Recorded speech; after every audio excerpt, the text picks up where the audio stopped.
All right, Shalom. I'd like to start off saying, Call Halayim La Yahweh, by Hashem Yahweh Shai, by Hashem Harakak Wadash Ma'amath. Double honors to the elder apostles, a great millstone, and my elder Herwan as well. Salutations to the argument that are pushing this truth, sincerity, and truth, and peace and blessings to the men, women, and children that believe in the name of Yahweh by Hashem Yahweh Shai. All right, I'm Kanak San Bon Yashar from the Lions of the Yashar camp, and this is a continuation of my Purim lesson, and this is going into. Real quick, 1 second.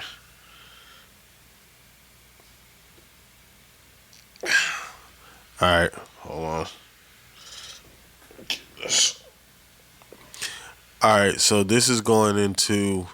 All right, now first, last segment was how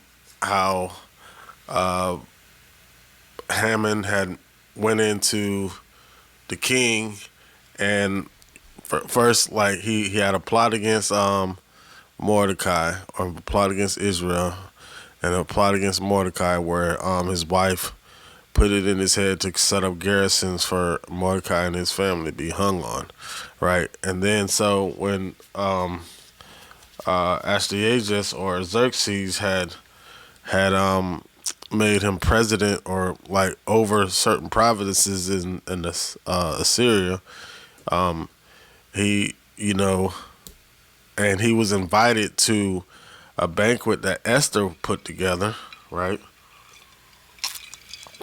He thought he was going to be exalted again by the king because of this special banquet that was being put together, but not knowing that it's a setup by Yahweh by Shimon Shai.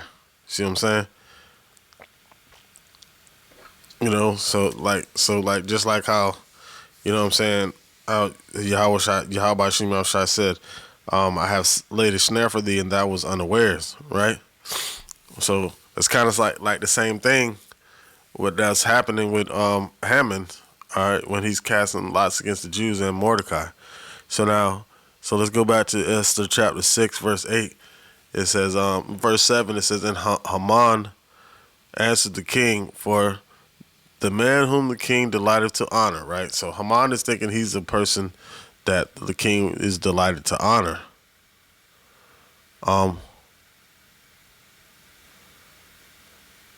Matter of fact, let's go to verse 6. It says, and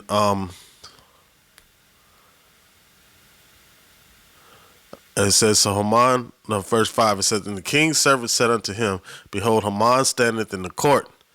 And the king said, let him come in. So Haman came in, and the king said unto him, what shall be done unto the man whom the king delighted to honor? Right? And Haman thought in his heart, to whom the king to whom the king delighted to honor more than himself. So he was thinking that, it's got to be me who he wants to honor. That's why he's asking me this question.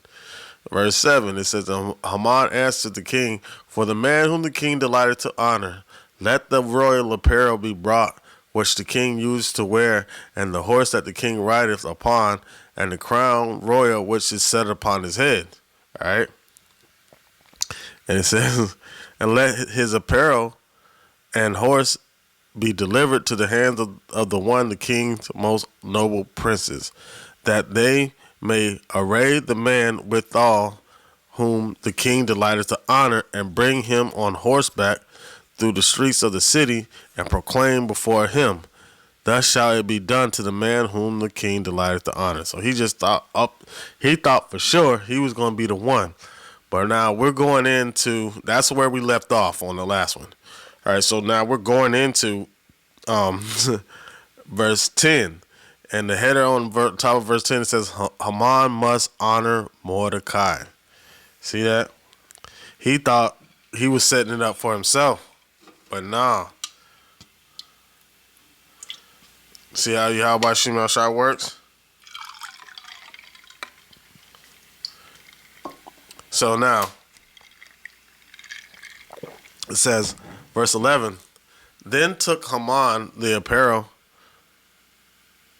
Hold on, that verse, this is verse 10. All right, said, then the king said to Haman, make haste and take the apparel and the horse, all right, and as thou hast said, and do even so to Mordecai, the Jew that sitteth at the gate, the king's gate. Let nothing fall off of let nothing fall of all thou hast spoken. Like everything that you just said, do unto him, to Mordecai, the one who he despised for sitting in the king's at the front of the king's gate. And right, and the ones that his wife had convinced him to set up garrisons for him and his family to be hung. But now, through the spirit of Yahweh Shemel Shai, he has to honor Mordecai. See how that works? So it don't matter. Like Scripture said, no weapon formed against us shall prosper. Right? So these weapons are going to be formed against us, but they're not going to be able to prosper, thus saith the Lord. All right, verse 11, it says, Then took Haman the apparel of the horse and arrayed Mordecai and brought him on horseback through the streets of the city and proclaimed before him, Thus shall it be done unto the man whom the king delighted to honor. And Mordecai came again to the king's gate, but Haman hasted to his house mourning and having his head covered. And Haman told Zeresh his wife and all his friends everything that had befallen him. Then said his wise men and Zeresh his wife unto him, If Mordecai be the seed of the Jews before whom thou hast begun to fall, thou shalt not prevail against him, but shall surely fall before him. It says, see, because they understand that we are anointed. All right, verse 14, it says, And while they were yet talking with him, the king's chamberlains and hasted to bring Haman unto the banquet that Esther had prepared. All right, so now it's going to even get worse for him, man. It's going to get worse for him. So now his wife told him,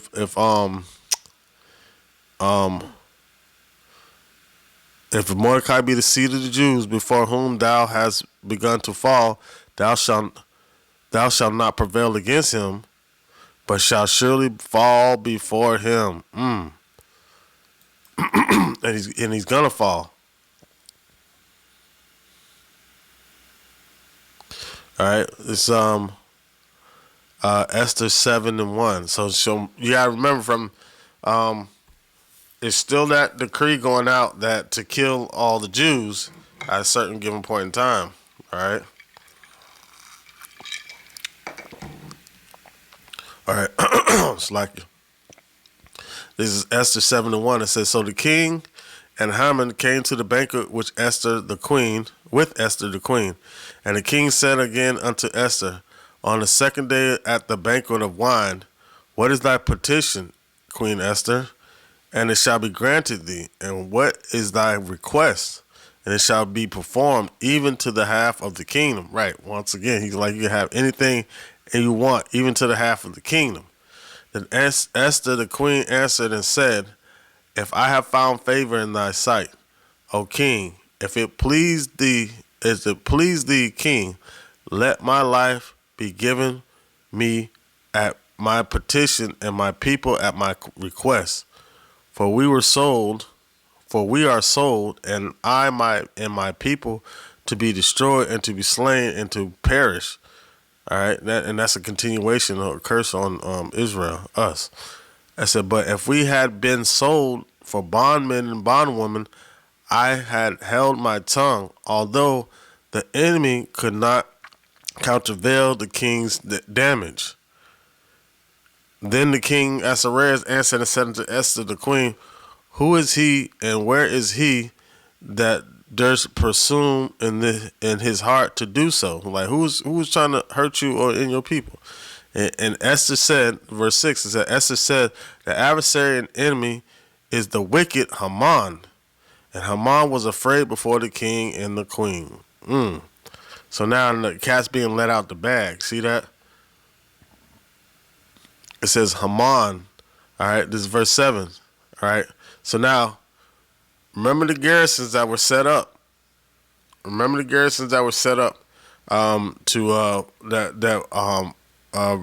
wife, Zerash or whatever her name was, had set up, right, gave him the idea to set up to hang Haman and his family. All right, Esther 7:7. It says, and the king, arising from the banquet of wine in his wrath, went into the palace garden, and Haman stood up to make request for his life to Esther the queen, for he saw that there was evil determined against him by the king. All right, because she was like, hey, man, kill this nigga because he tripping, trying to kill me and my people. Then the king returned out of the palace garden unto the place of the banquet of wine, and Haman was fallen upon the bed whereon Esther was. Then said the king, will he force the queen also before me in the house? So what you doing at the head and foot of the bed? All right, he says, as the word went out of the king's mouth, they covered Haman's face. And Harbana, one of the chamberlains, said before the king, behold, also the gallows 50 cubits high, which Haman had made for Mordecai, who had spoken good for the king, standeth in the house of Haman. Then the king said, hang him thereon. See that? See that? Them same gallows that his wife, put it in his mind to make, right? For Mordecai. And he ended up being hanged thereon, man. All right? So that's the work of Yahweh Shema Shai, where it says, no weapon formed against us shall prosper. He cast lots against us, right? Against Mordecai and all of our people, right? But the lot had already been cast for us to be delivered by Yahweh Shema Shai. So it doesn't matter what these other nations and these other people plot against us, because you know what? We're being preserved by Yahweh Shema Shai. All right. So going back to, let's go back, do a recap real quick. This is going to be pretty short. Let's go back, do a recap real quick, and put some scriptures with it. So now, Haman was in his mind thinking that he was going to be draped in he was going to be honored by the king, but he ended up having to honor Mordecai. So he was telling them, like, you got to do this, you got to do that, you got to do this, that, and the third to honor the person that the king wants to honor, right?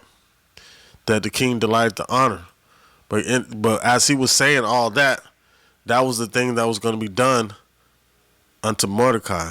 All right, so I want to get Job 27:16 and the 17 to kind of relate into this. All right, it says, though he heap up, Job 27:16. It says, though he heap up silver as the dust and prepare raiment. Initially, this is talking about Esau in general. How he how he heaped up to him, all things, right? But we're just using it in this instant. It says, but he may prepare it just like how Haman did for himself, but the just shall put it on, and the innocent shall divide the silver. So that's ended up what happened. So he was putting all that together, right? And thinking it was going to be presented unto him, but it ended up, being presented. He ended up having to give all that, which he spoke of to the king, to Mordecai. See that? And as he was setting up those gallows, right, that his wife had put it in his mind to do,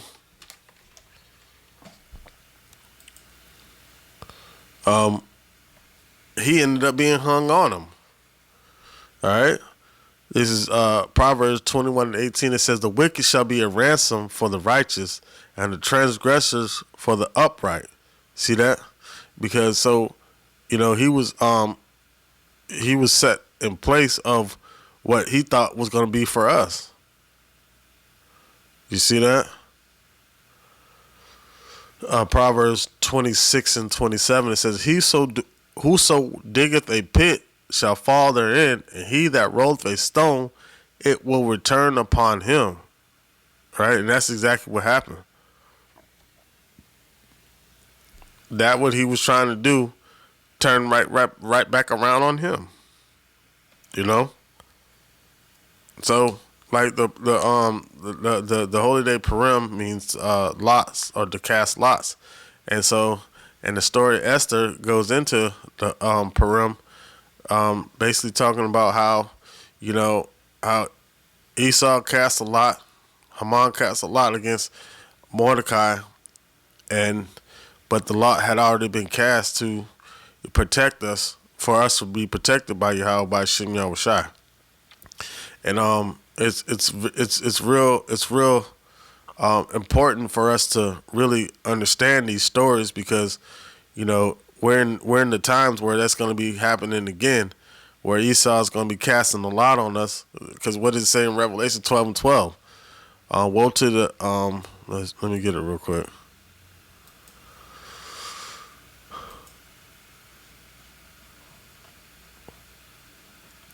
Revelation 12:12, and it says, "Rejoice, therefore rejoice, ye heavens, and ye that dwell in them." We're the ones that are inhabited and dwelling in that mindset right now.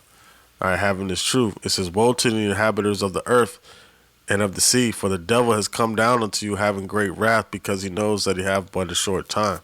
Right, so he's gonna put so much pressure on Israel, man. You know, and he's gonna cast lots on us again. But we gotta understand that we're being protected by Yahweh, by Shem Yahushai, preserved by Yahweh, by Shem Yahushai. All right, that's why it says, "No weapon formed against us shall prosper," man. All right, but we have to have faith, you know, in Yahweh, by Shem Yahushai. And just seek Yahweh, by Shem Yahushai's face, man. And hold on to that. Hold on to his word. And understand that the wicked shall be a ransom for the righteous, man. You know? So these stories are meant, like you said, the things that are written aforetime were written for our learning. Yeah, these stories are faith boosters, are things that we hold on to get a true understanding. Like, these are the things that Yahweh by Shem Yahushai done for us in those times. So he's gonna, in continuation, he's gonna keep on doing it all the way to the end. And we have to know and respect that and understand that, man.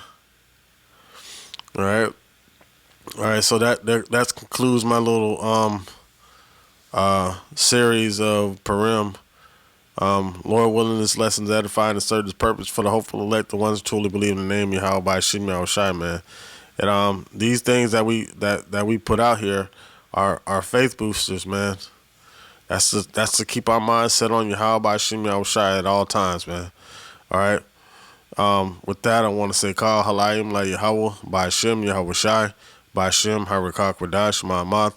Double honors to the elder apostles, the great millstone, and my elder Herawan as well. Salutations to the Akim that are pushing this truth, the sincerity and truth, and peace and blessings to the men, women, and children that believe in the name Yahweh by Shem Yahushai.